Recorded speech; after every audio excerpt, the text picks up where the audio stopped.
President Joe Biden is furious that the state of Texas has voted to limit abortion, and he is ready to wield the full weight of the federal government to stop it. According to Biden, quote, "The Supreme Court's overnight ruling is an unprecedented assault on constitutional rights and requires an immediate response. We will launch a whole-of-government effort to respond, looking at what steps we can take to ensure that Texans have access to safe and legal abortions." He calls it an overnight decision, as though it was rushed, it was illegitimate somehow. If it were a daytime decision, that'd be fine. This was an ordinary Supreme Court decision to observe that a state is allowed to pass a law and it'll work its way through the courts. It doesn't even rule on the constitutionality of the law. All to kill more babies. That's what all of this is about. All of this outrage, all of this effort to stop some kids from living. Our senile, allegedly devout Catholic President of the United States mustered more energy and clarity of purpose than he has at any point in his presidency, more than any point probably in the last 5 years, to stop a state from letting kids live. How sick is that? What kind of a psycho is this guy? What kind of a psycho country have we become? I'm Michael Knowles. This is The Michael Knowles Show.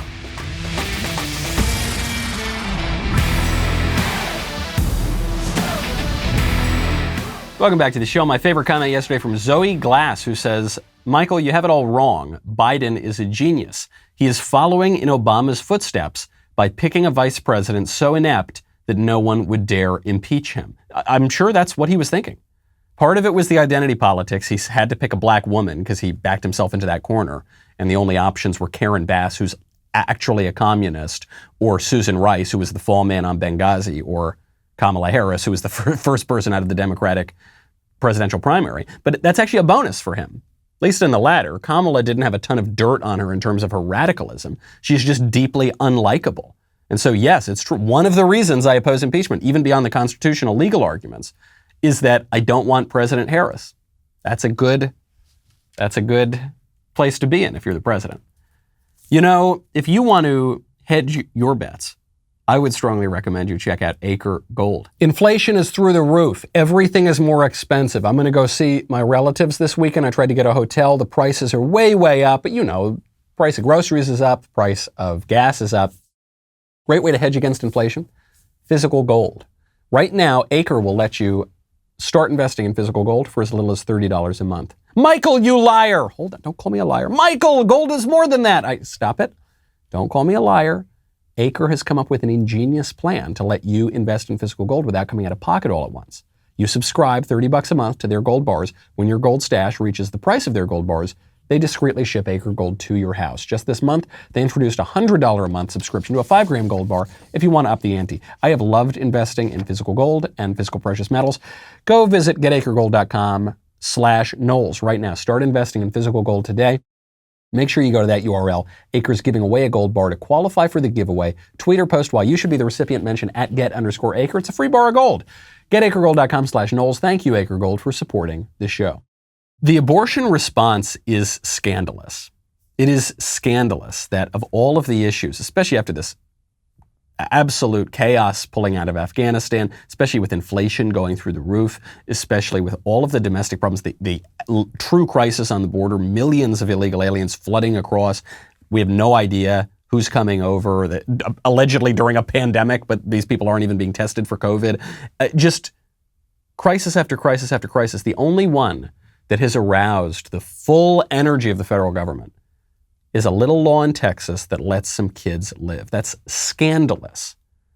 That is an impediment to people's understanding of the world. I mean, that's really a big problem. And it's especially scandalous because the president allegedly is a devout Catholic. That's all we hear from the mainstream media. He's a Catholic. He's a devout Catholic. He goes to Mass every Sunday. He's such a Catholic.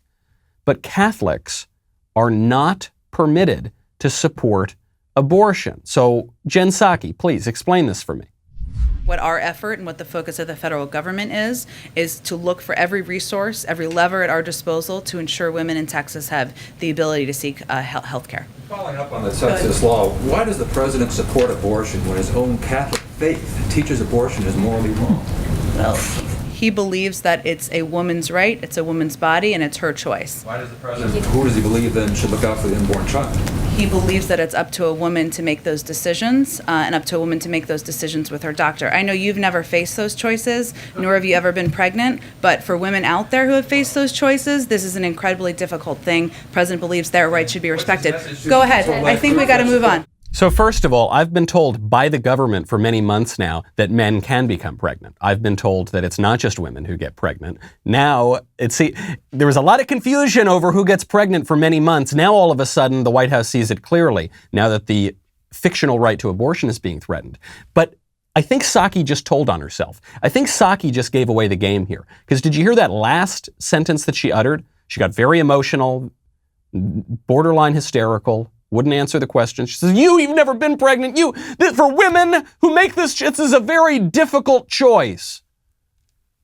Why is it difficult? Why is it a difficult choice? You're telling me that abortion is not the taking of an innocent human life.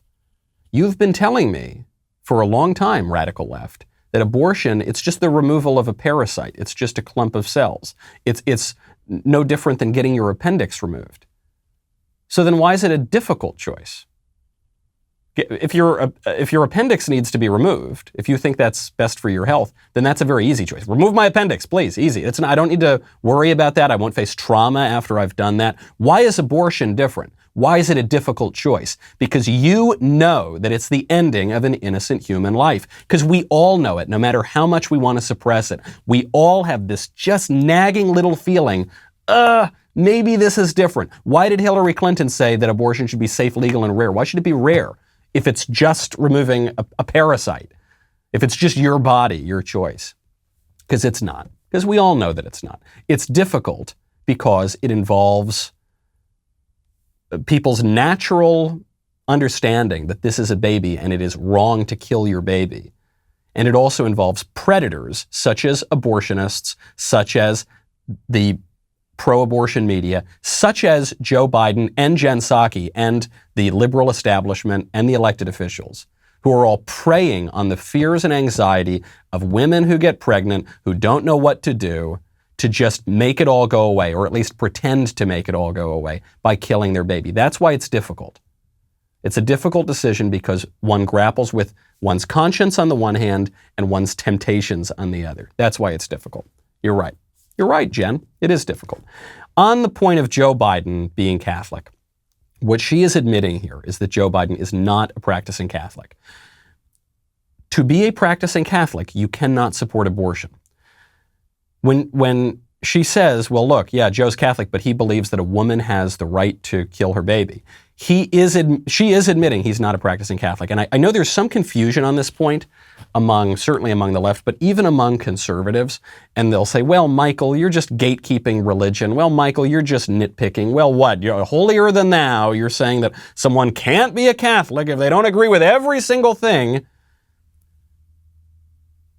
The Catholic faith is different than some other faiths, in that the Catholic faith is an incarnational faith that says that there are real obligations, and those real obligations will be defined by real people in a real church that has real authority to make you do certain things. And if you don't do certain things, then that church, that real place led by real people, including a real pope, has the authority to define that you are not practicing the faith. What I mean by that is this. You've got to do certain things. There are real sacraments. You actually do have to go to Mass on Sunday, but that's not enough. You also have to go to confession. That's another sacrament. You also have to follow the guidelines of the Catholic Church, the moral demands of the Catholic faith. And some are more demanding than others. So one objection I often hear is, well, Michael, but the Catholic Church is against the death penalty, which is sort of true, but not totally true. The Catholic Church, as a prudential matter, discourages the death penalty. It says it's inadmissible now, even that's the most radical language, that's from Pope Francis, or that practically speaking, it shouldn't be performed in most places. But as Pope Benedict said quite well, there can be a legitimate disagreement among Catholics. Thomas Aquinas defended the death penalty. St. Paul defends the death penalty. Many popes defended the death penalty. Blessed Pope Pius IX carried out many death penalties in the papal states. Obviously, at the very least, there can be difference of opinion. There cannot be a difference of opinion on abortion. For 1900 years, at least, the Catholic Church has taught clearly that abortion is not permissible. It is a non-negotiable issue. So Joe Biden has to choose which faith he wants to follow. His Catholic faith that he tries to use to score political points, or his progressive faith, which is his actual religion. And before you tell me that a man's religion should have nothing to do with his politics, it should have nothing to do with the way he governs, I will point out, a man's gods have everything to do with how he governs. Everybody's got to serve somebody. And so his moral, his ethical, his views of man's relationship to man, to the state, to God, to metaphysics, that is going to define his government. The left knows this. The left told us this in the 1970s. The feminists said the personal is political. Personal choices, decisions, behaviors have a political effect. And conservatives have made fun of them, but they're right. They're right. And they knew it then. They don't want to admit that it's true in this case as well. I think we should all admit that it is right. And we need to question what gods are our leaders serving. What has struck me about all of this, and it was actually a meme from my doppelganger, Rachel Maddow, that showed me this, is that the left really does not understand where we're coming from here. Forget about on questions of religion or even the broader ethical questions. I mean, even just on abortion, they have no idea what pro-lifers believe. There was a meme from Rachel Maddow. It said, if they make abortions illegal, they should make it illegal for men to desert women after getting pregnant. If women can't back out of pregnancies, men shouldn't be able to either. Yep. Conservatives on the one hand, Rachel Maddow on the other, both agreeing, abolish no-fault divorce. Absolutely. We totally agree with that. Of course we don't think men should be able to abandon women after they have babies. Either they should take a little more precaution before they indulge in certain activities that produce babies, or once they do that, they should stick by the baby. We all agree with that. The left doesn't even, forget about abortion for a second, the left doesn't even realize that that's how we view human relationships, that that's what we're for. You know, this is the sort of thing that really, really gets your heart going. If you want good heart health, I would strongly recommend you check out Super Beets. If you want to live a long time, you got to keep your ticker working right. And so one thing I would strongly recommend is Super Beets Heart Chews. They combine non-GMO beets with a special ingredient, grapeseed extract, that is unique to Super Beets Heart Chews. It's been the focus of scientific research for years. Grapeseed extract has a high concentration of antioxidants, supports cardiovascular health and overall wellness. The grapeseed extract used in Super Beets Heart Chews has been clinically shown to be 2 times as effective at supporting normal blood pressure as a healthy lifestyle alone. Healthy blood flow means more energy. It's the way nature intended, without all that jittery caffeine or stimulants. And just 2 delicious chews a day gives the blood pressure support that you need and the energy that you want. Strongly recommend this. Do what I did.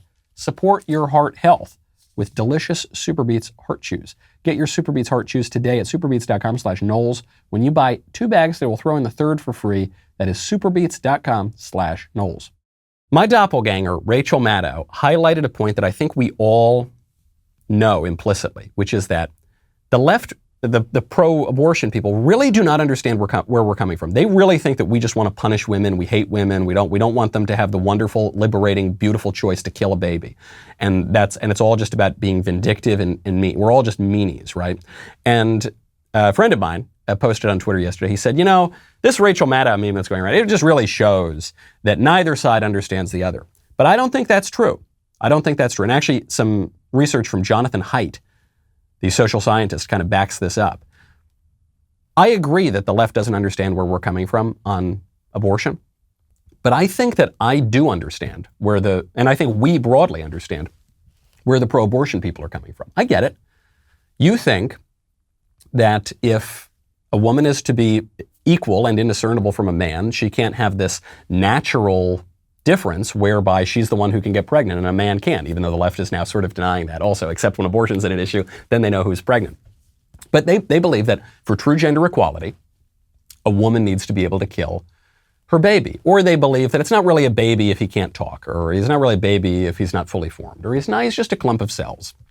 It's not a big deal. Sure, the clump of cells is genetically distinct, and sure, the clump of cells, we were all clumps of cells once, and sure, it's a baby. It's at least a pre-baby, but it's not a big deal. Don't worry, he's not going to feel any pain.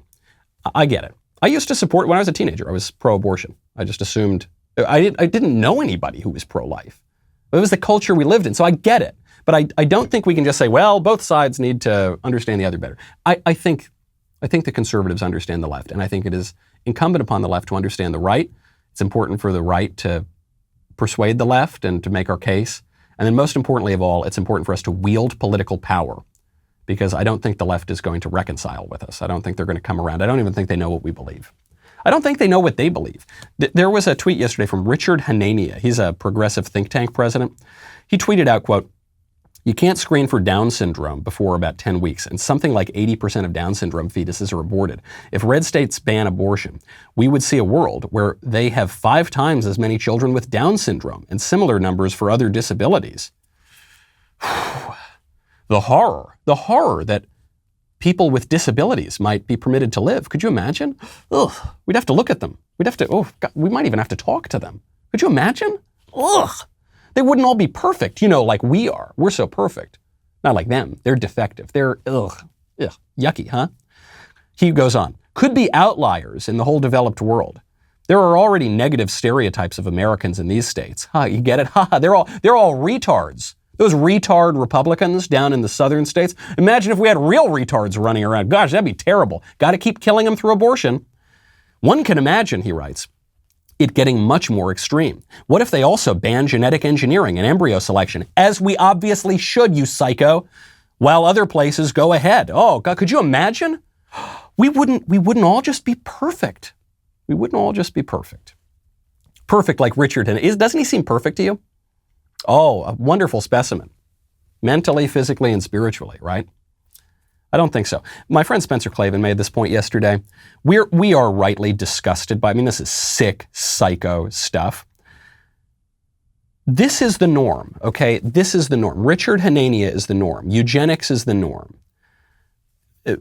Trying to kill off the weak, trying to kill off people who might have some more visible problems than others. That's the norm in human society. Child sacrifice is the norm in human society. Then you have, in the Old Testament, you see in Judaism, a turn away from human sacrifice, a taking of the side of the victim rather than of the community that tries to sacrifice the victim. And then you see the fullness of this in Christianity, which says, no, we're not doing that. And the reason that we in the West have had a problem with eugenics, where every other country on earth, every other culture on earth has not. Every other culture on earth has, and in many cases continues to practice child sacrifice, and we increasingly are practicing child sacrifice. The only thing that has distinguished us is that we are a Christian civilization, or at least we were. Now it would appear that we are not exactly defined by Christianity. Expect more child sacrifice. Expect more psychos like Hanania and Biden and all the rest of them. Meanwhile, speaking of the way they're treating your kids, Dr. Fauci wants to jab your kid with vaccines. Now, we've talked about risks from COVID for various groups. Morbidly obese 85-year-olds face a greater risk from COVID than perfectly healthy 12-year-olds. Actually, it's not even comparable. It's not the perfectly healthy 12-year-olds face virtually no risk, very, very little risk. The 85-year-old faces significantly greater risk. Doesn't matter. Got to jab your kids. Now that the vaccine has full approval from the FDA, the Pfizer vaccine, would you like to see it mandated for students elsewhere in the U.S.? And once it's approved for kids under 12, should it be mandated for them too? I know that a lot of people will be pushing back against that, but if you get the imprimatur about the safety and the strong benefit-risk ratio for the children, when that gets established, which I believe it certainly will, by the FDA and the ACIP, I believe that mandating vaccines for children to appear in school is a good idea. And remember, Jake, this is not something new. We have mandates in many places in schools particularly public schools, that if in fact you want a child to come in, we've done this for decades and decades, requiring polio, measles, mumps, rubella, hepatitis. So this would not be something new, requiring vaccinations for children to come to school. So dishonest, so dishonest. Polio, smallpox, all these sorts of diseases that he was told, measles, whatever, these are associated with very negative outcomes for children. Those are diseases that pose a great risk to children. Coronavirus is not. Talk about child sacrifice. The actual argument for vaxxing all the kids is not that it's really going to help the kids out. It's not even that there are no risks to the kids. We know that there are risks to the kids. The CDC and the FDA have admitted that. It's that it'll be better for the old people. It'll be better for us. The kids, I don't know. We're going to take some risks with the kids, but it'll be better for us. Sick stuff. I believe the other problem with Fauci suggesting this is he just doesn't have any credibility. One of the defining features of Fauci's career is that he's obsessed with vaccines and he doesn't focus on treatments. There are treatments for coronavirus that have shown some promise, but Fauci has never focused on treatment of illnesses. He's just obsessed with creating vaccines. They did this during AIDS. Fauci put basically no focus on therapeutics, on treatments for AIDS and the consequences of AIDS. He put all of the focus on a vaccine. Here we are, decades and decades later, we still don't have a vaccine. And yet, people don't die from AIDS virtually ever anymore, or at least not for a very, very long time. Why is that? Because of therapeutics. Because finally, mostly private companies focused on creating treatments for AIDS, and that was what allowed people to live. And you're seeing the same idiocy play out now. There have been proposed treatments for coronavirus that have shown some success. I know you're not allowed to really talk about that anymore, but they have shown some success. And in various mixtures, and I'm not favoring one over the other, but people have tried treating coronavirus. My doctor has treated people with the coronavirus. And it's worked out for them. They've recovered even when they were not looking so great. Now, because we have a guy at the head of NIAID who's vaccine obsessed, all the focus is on vaccines. Well, if the guy has a checkered career, if the guy has a record of incompetence and deception, why are we still listening to him about this? I certainly am not. One of the suggested treatments for coronavirus is ivermectin. Are we even allowed to say ivermectin anymore on camera? I'm not. Joe Rogan came out yesterday. He said, look, I got COVID and then I threw a bunch of stuff at it, this, that, the other thing. Ivermectin was one of them. And then I had one bad day and now I feel great. And then all the libs, one, were hoping that he would die, I think. I don't think that's an exaggeration. I'm not saying it was prominent libs, but there were a lot of libs I saw in the comment sections and on Twitter who were saying, yeah, it would serve him right. It would serve, he spread disinformation. I hope he gets the worst he can get. But even the ones who were not wishing that Joe would die or face serious complications were making fun of him. They were making fun of him for taking all these treatments, including ivermectin. You idiot, Joe. You were taking a horse tranquilizer? That's what NPR said. They wrote, quote, the podcast host Joe Rogan, who has dismissed COVID vaccines, said he tested positive and is taking a cocktail of unproven treatments. I think it just got proven, bro. Including ivermectin, a deworming drug for cows that the FDA warns people not to ingest. That's just a lie. That's just fake news. And the geniuses over at NPR couldn't even Google ivermectin, which is a drug. I'm not saying it's approved for use in coronavirus. It is an FDA-approved drug for human use. Not only that, it has been called, in major scientific journals, a wonder drug very, very recently. Joe Rogan, that idiot rube, he took the deworming horse drug, ivermectin, and he recovered very, very quickly, like way quicker than we said that you can recover from this thing. Wow, what an idiot, right? So on this point of ivermectin, talk to your doctors, okay? I'm not saying ivermectin cures coronavirus or anything like that. I am just pointing out that before Trump, before conservatives suggested that maybe ivermectin had antiviral qualities, everyone was calling this thing a wonder drug. I read one abstract from the NIH yesterday. Here's one published in Nature. It's from the Journal of Antibiotics. This was published February 15th, 2017. Ivermectin enigmatic, multifaceted wonder drug continues to surprise and exceed expectations. The guy who discovered this won the Nobel Prize, for goodness sakes. 2015 Nobel Prize.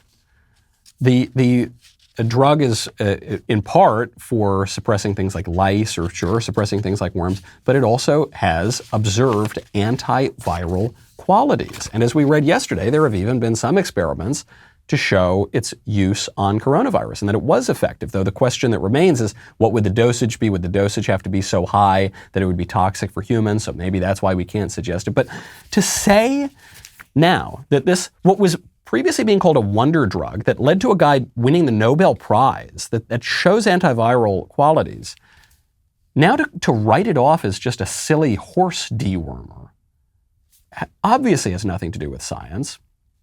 It is a consequence of the orange man being bad.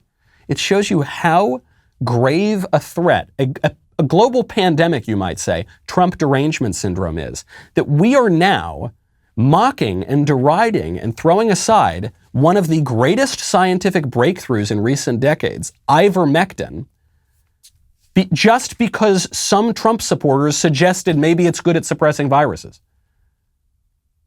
That is really sick. When our lust for vengeance and our lust to own our perceived enemies, and when I say our, I'm not really talking about ours, I'm talking about the left's perception that we are their enemies. When their lust to own us and smack us down is so great that they're going to throw out a great scientific breakthrough, something has gone seriously sick in the country. TDS, by the way, does not just affect the left, as I pointed out.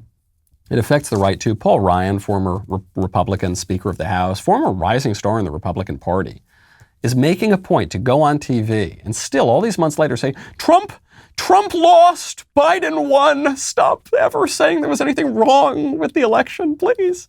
Biden won. President Trump lost the election. Joe Biden won the election. It was not rigged. It was not stolen. Donald Trump lost the election. Joe Biden won the election. He exhausted his cases. He exhausted the court challenges. None of them went his direction. And so he legitimately lost. Is there mischief and shenanigans in elections? Sure. Is there fraud? Yes. Was it organized to the extent that would have swung the Electoral College in the presidential election? Absolutely not. Absolutely not. Hi, I'm Paul Ryan, and I am going to devote as much time and energy as I possibly can to convincing everyone that the Democrat president is totally above board. Because I'm a Republican. It's weird. It's weird that he would spend so much energy focusing on left-wing talking points. Also, one of the things he said is just patently not true. So he says the election was not stolen. I don't know if the election was stolen or not. You're right. He's right. There were court challenges. They didn't present proof. So, okay. Yeah, I don't know. I'm not willing to say the election was stolen. 100% definitively the election was. I'm not going to say that. The election for sure was rigged. For sure. That's undeniable. They changed all the election rules in the weeks before the election to favor Democrats and to take away election integrity measures. And in at least one state, they violated the state constitution to do it with the widespread use of mail-in ballots in Pennsylvania. For sure. There was double counting of ballots in just one batch in just one county in Georgia that we only found because conservatives keep raising these questions. So please, Paul Ryan, shut up. Look, you can have your view. I don't want to be disrespectful or uncivil or anything like that. But the questions that people have raised about the 2020 election are perfectly legitimate. The investigations that are still going on have uncovered fairly widespread problems, at least in individual batches and individual precincts and individual counties in states that Joe Biden, according to the official tally, barely won. So, sure, you're perfectly fine to have your view that the election wasn't stolen and to point out that Trump didn't prove that the election was stolen. Absolutely right. But if you're not going to help people on your putative side raise legitimate questions and try to fight to make sure that there aren't shenanigans and fraud in the next election, then just do nothing at all. Just sit back. It's so frustrating to me, though, when people who have built their careers on the support of Republicans and conservatives not only turn their backs, not only step out of the fight, but actively work to undermine those conservatives. Not just when the conservatives are being unjust and crazy, but even when conservatives are raising legitimate questions and pursuing investigations that, one, are uncovering some fraud, but two, are not interfering with the government. It's not a coup d'etat. It's not an insurrection. It's really, really frustrating. I used to really admire Paul Ryan. I used to really admire some of what he was trying to do, at least as it pertained to reforming the administrative state and the entitlement programs. But TDS takes down even the best of them. It's really, really frustrating. Really, really frustrating. There is a big win, though, I've got to get to before we go. John MacArthur. John MacArthur is a Protestant. I think he's Baptist, a Baptist preacher in California. I've met him. This very, very amiable man. He stood up against the COVID lockdowns. He stood up against the local government and the state government, and he refused to shut down. He referred to his church services as a peaceful protest during the lockdowns. I loved it, and he was doing it when other churches wouldn't, even when bishops wouldn't, even when some of the parishes in my church wouldn't do it, the Catholic Church. And he stood up, and he was fined, and the government tried to shut down his church. Well, he just won a big settlement. The LA County Board of Supervisors is going to pay him $400,000, and the state of California is going to pay him $400,000 because he had the right to hold his church services, and the government had no right to shut him down. And he was willing to take the risk and take the fines, and now the government's paying up. I love it. Great stuff. Congratulations to John MacArthur. Some really good news this week. Some really good news to winning back the culture. Our October episode of Backstage is going to be a little different. I think I've told you this before. Instead of just tuning in from your home, you're going to be able to see us live and on stage at the famous Ryman Auditorium right here in Nashville. So join me, Candace Owens, Jeremy Boring, Ben Shapiro, Matt Walsh, Drew Clavin for a Backstage like never before. Pre-sale tickets sold out within hours yesterday, and general admission tickets went on sale at 10 a.m. today. We are offering 3 different kinds of tickets. There are VIP tickets that come with an exclusive gift and a meet and greet with us, the DW hosts, followed by a ticket that comes with upgraded seating and a show poster. Finally, tickets for general seating. Whichever ticket you choose, I guarantee it's going to be a good time. Hurry, though. Head to dailywire.com/Ryman, RYMAN, to purchase your tickets before they sell out. They really did. They sold out much more quickly even than we thought yesterday for the pre-sale. So go, if you want to come, and I hope you do, I hope we'll see you there, but if you do want to get a ticket, I would do it like now. We'll be right back with the mailbag.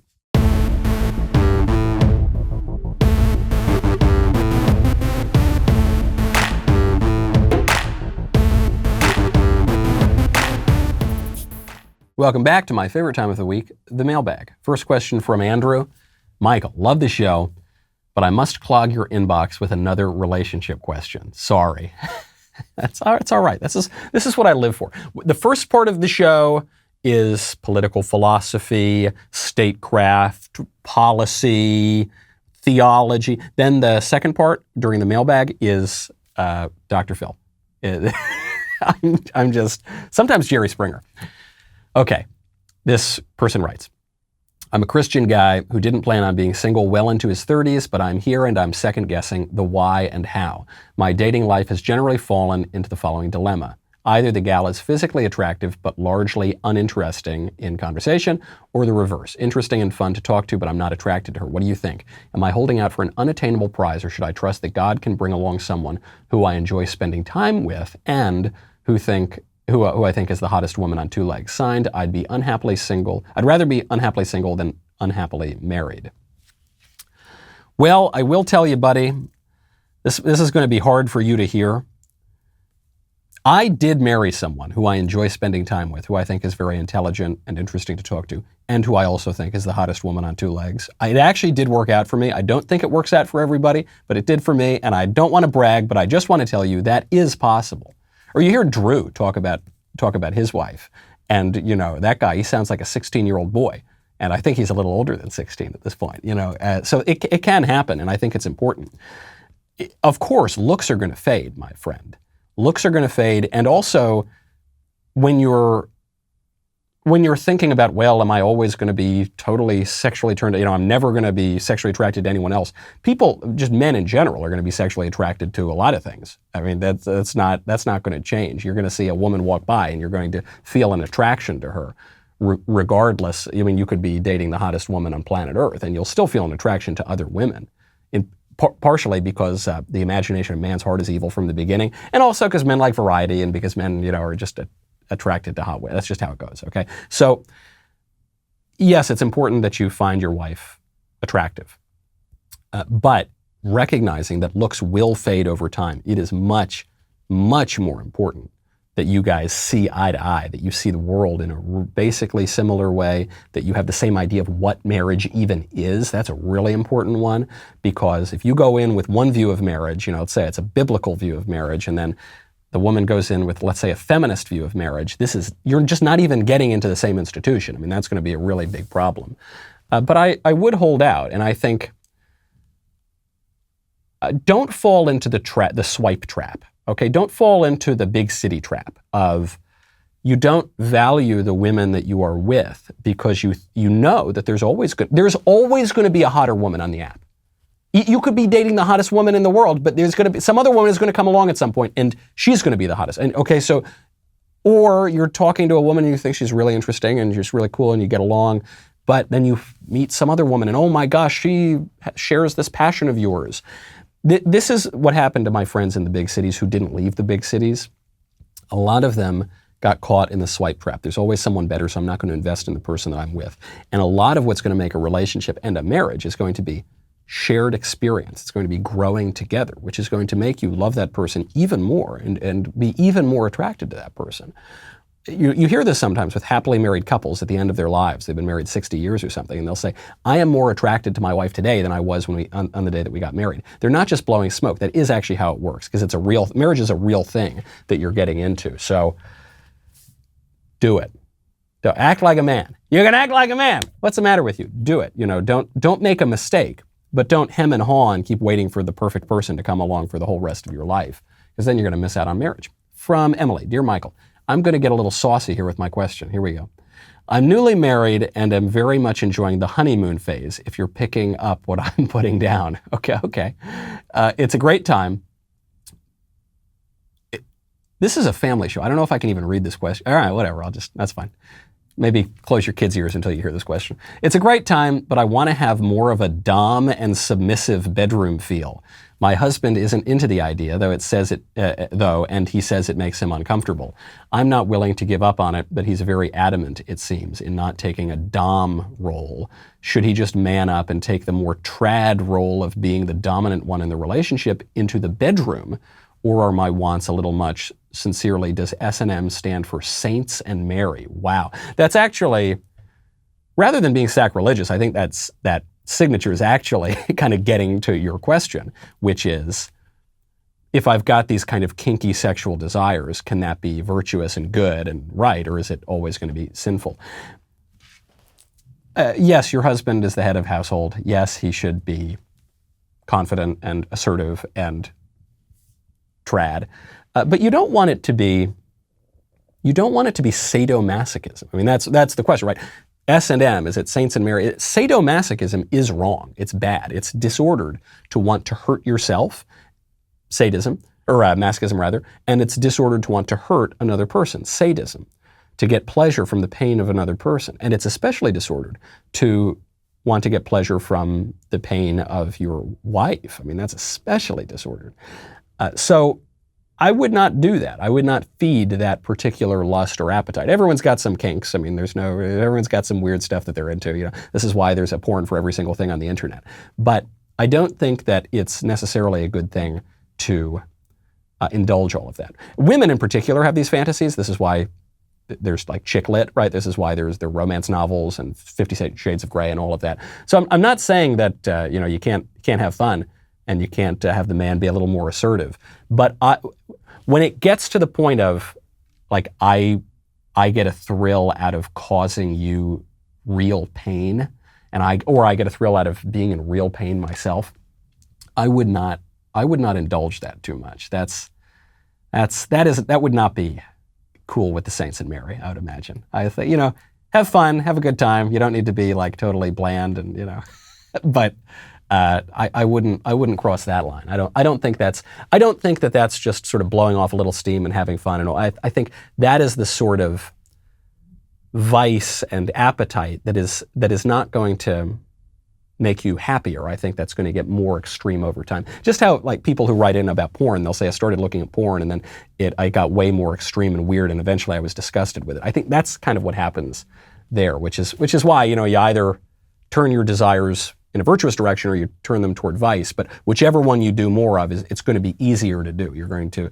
ultimately be more inclined to do over time. From Wilson, that actually turned out to be a much more serious answer to like a weird, frivolous sex question. I didn't expect it going that way. But anyway, that's my answer. From Wilson, hey Michael, should something be said about the OK white power symbol emoji? The fact that we're even calling the OK sign the white power symbol is so insane. Just curious. I typed it to acknowledge a message from my buddy the other day and have been regretting my whiteness ever since. Stay woke and enjoy a good smoke. It's funny because it's a joking question, but now you actually do have to think twice before doing the A-OK, the OK symbol. And it's because symbols can change with use. I mean, now to a great many people, if I say, hey man, good stuff, great work, many hysterical libs will view that and say that I'm, a Klansman or something like that. I mean, I guess they call me that anyway. But this is why we've got to control the symbols. This is why we've got to control the language. This is the whole point of my book, Speechless. If you don't, then the symbols really will take on different meanings over time, and then you've lost the ability to communicate. You've lost your words. You are rendered, you might say, speechless. From Nick, is this, I know Nick is a common name, but let's see. Hi, Michael. My younger brother has been in a relationship with a woman almost twice his age. He is 23 and she is 39. I've never felt right about the relationship. She has repeatedly lied about her past and only recently did we find the truth about her. He recently proposed to her and still feeling uncomfortable about the situation, we decided to do a background check on her. We found that she's been married twice, has children with both of her ex-husbands. She doesn't have custody of any of her children. She has a lot of debt and has been charged with theft 6 times. I tried to tell him he's making a mistake, but he seems to be blinded by his love for her. Now that he knows that no one in his family supports his marriage, he plans to move away and cut ties with all of us. Is there anything I can do to avoid losing a relationship with my brother? Thank you for your help. I've been a big fan of your show for years. Sincerely, not the same Nick. Okay. Oh, I'm sorry to hear about your problem, man. That's really tough. He obviously should run as fast as he can, not away from you, but away from her. There should be a Nick's brother-shaped hole in the wall, when he learns these things. And if you've told him this and he still won't run away, then something's gone a little kooky in his head. And I'm not saying that that is the fault of the family. He's at a really precarious place because in the early 20s, men can go a little crazy. I mean, this is after college age. You're just maybe starting out in your career or your job, and you're really unsettled, and it's kind of a new thing. And, throughout history, men are taken to flights of fancy in their early 20s. It's just something about the male psyche. And so the hope is that the mistakes you make in your late teens and early 20s will not be, you're going to make mistakes. You're going to do very bad things in those years, most likely. But the hope is that it's not a permanent mistake. And if he gets married, it will be. I mean, this woman might leave. It sounds like she's kind of flighty and dishonest. But I think all you can do is be there for him in the sense that you're presenting him with this information. You still love your brother. You don't want him to go away. But I would not sanction this wedding. I would not show up. Hard as that is to say, I don't think I would show up. I'm not 100% on that. I need to know a little bit more about the circumstances, where they are, what they're doing. But I would not support this. I would do everything you can to stop this wedding, short of throwing a burlap sack over him and dragging him away. I would not go along with this. From Charles, hey Michael, you said on your show today, Tuesday, the 31st of August, that there is no constitutional grounds for impeachment of Joe Biden, but I disagree. The standard of high crimes and misdemeanors is vague, deliberately so, I think. As we all know, in law, negligence can be criminal. There's plenty of evidence to suggest that Biden ignored all the advice of his military commanders in this botched withdrawal, getting soldiers killed, stranding U.S. citizens behind enemy lines, leaving billions of dollars of high-grade military equipment to an enemy, etc. I agree that mere incompetence is not impeachable, but this is beyond incompetence. This is criminal recklessness. Thanks, love the show. It's a clever argument, but I just don't buy it. I don't see what the limiting principle of this would be. I don't see how this would not just be used by every opposition party for every administration to say, look, we're not saying that maladministration is impeachable, but serious maladministration is impeachable. I don't buy it. I don't think that's how the clause was understood by the framers or anyone else that for that matter, at the time of ratification. So I wouldn't go down this road. Yes, we're in an age of largely politicized impeachments that don't even really have a legal basis, like the Trump impeachments, but I also don't see the benefit of impeaching Biden. Then we get President Harris. I think that's worse. So I wouldn't go down that road. From Sam, Dear Michael, I just started my senior year at Brigham Young University. Being a STEM major at a majority conservative university, I've been extremely lucky that I've avoided the rampant cancer of wokeness that has invaded most campuses. However, I am in an 1877 to present U.S. history class, and it is as woke as they come. I have very specific circumstances that have locked me into this class and this professor, so I can't get out of it. What is it, a cute girl or something? Do you have any advice on getting through this social indoctrination course without me getting failed for disagreeing with this reconstruction of history? Loved your book. Glad I was able to finish it before class. I've taken woke history classes before. I mean, one of my senior advisors was a very woke professor who now frequently publicly criticizes me. She also publicly criticizes Ben Sass, who was another student of hers. And I think she just gets a thrill, I think, out of publicly criticizing her former students. But at the time that I was a student of hers, she was very polite. She knew that I was very conservative. She was fine with it. So I would stick by your guns. I would take his arguments seriously, the professor's. I would, if you disagree with them, make your argument seriously. I wouldn't hide your views. And if you get a lower grade, that's too bad. That's the cost of having integrity. Okay, last question. Benjamin says, Michael, seeing as the Mailbag has become a quasi Dr. Phil show, I thought I'd throw my hat in the ring. I'm 19, I finished my degree in high school, and I'm currently doing a year of religious studies. I'm Jewish before I enlist for a whole bunch of years. I didn't date throughout high school since I was always busy, but now I'm wondering if it may be time to start. Sincerely, it's all about the Benjamins. It's all about the Benjamins. Yes, it is time to start, bro. I mean, you're still, you're not over the hill. You're 19, right? So it's not like, I gave up my youth to date. But yeah, you should date. You should date. It's good for a man to date. Better for a man to get married. Sounds like you got a good career, good head on your shoulders. Do it. Absolutely. I'm Michael Knowles. This is The Michael Knowles Show. I'll see you guys next week.